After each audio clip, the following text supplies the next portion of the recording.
Hello, my name is Fiona Hardcastle, and this is my presentation project for Other Worlds, Dystopias, and Futures. I will be focusing my presentation on how religious text, in this case the use of the Bible in Margaret Atwood's The Handmaid's Tale, is used and bastardized by those in power to serve agendas and benefit them at the expense of others. In Critique of Hegel, Philosophy of Right, Karl Marx claimed religion to be the opium of the masses, and that his main purpose was enslavement and exploitation of the lower classes. In this case, Gilead, the setting of the story, says the lower classes as class and gender. Aswood admitted she based her novel on the Islamic Revolution of the 1970s in Iran, which saw a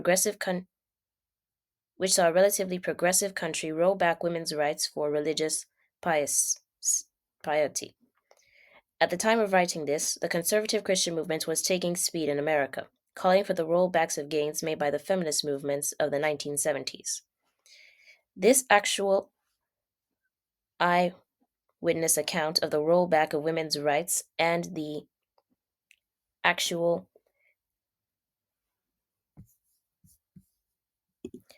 disdain for equality was very jarring at the time.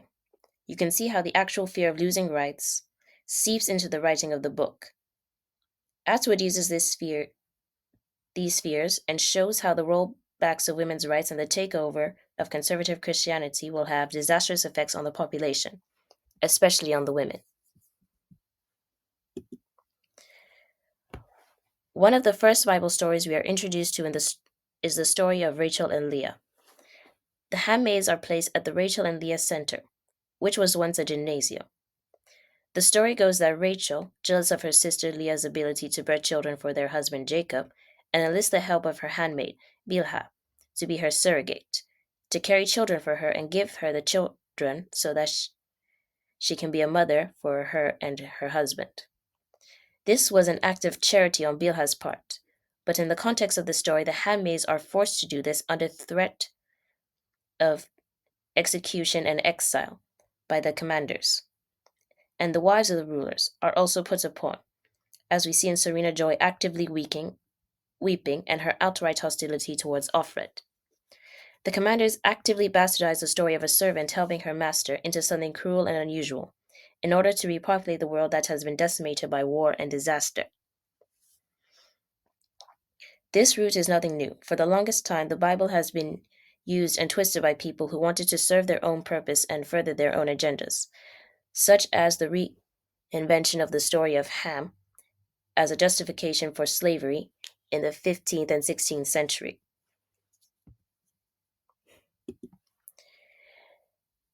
Next, we actively have the Madonna whore complex as exemplified by the handmaidens and the wives.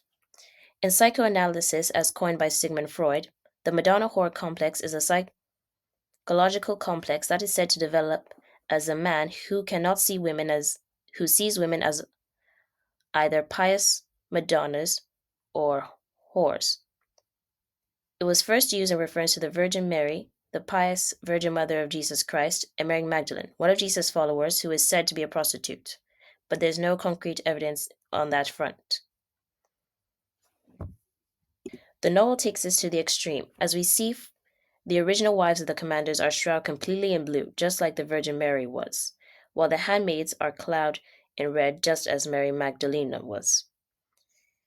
This is also very apparent when the wives of the commanders and the handmaids themselves sit in birthing stools in the novel, so that the wives themselves can role play birthing children, even though they didn't actually conceive child, which completely destroys the idea of motherhood.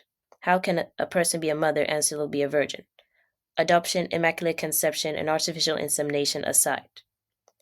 These false dichotomies put women in an impossible role to serve the egos of man around them, for they deny women their full autonomy and place them merely as objects of desire or ridicule, and in some cases and mostly in cases of helping the men around them, rather than actual people of their own agency and desires.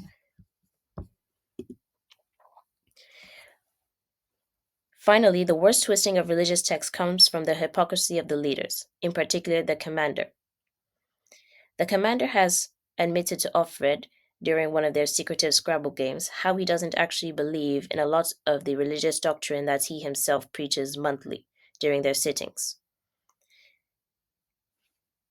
He admits that he mostly did it so that he could use his power, and while the power has turned out very well for him, it has also turned out horribly for the majority of the population. This is the same man who has preached about following the Bible and actively punishes those who stray from the path. But he takes Offred to a brothel so that he can act out some sort of sick fantasy with her in the comfort of himself. Because for him, it is not enough that he and his comrades were able to take over the country and bend it in their favor, but they also must get pleasure out of it. The audacity that the commander possesses is truly staggering, for he is able to enact whatever fantasy he desires while actively punishing anyone who tries to step out of line from the religious doctrine that he himself insisted upon, even though he doesn't believe it and visualizes it very unfortunately. Unfortunately, it is very common in religious situations to use their position as a sense of moral superiority while hiding their true affiliations, in order to reap the benefits while everyone else around them suffers.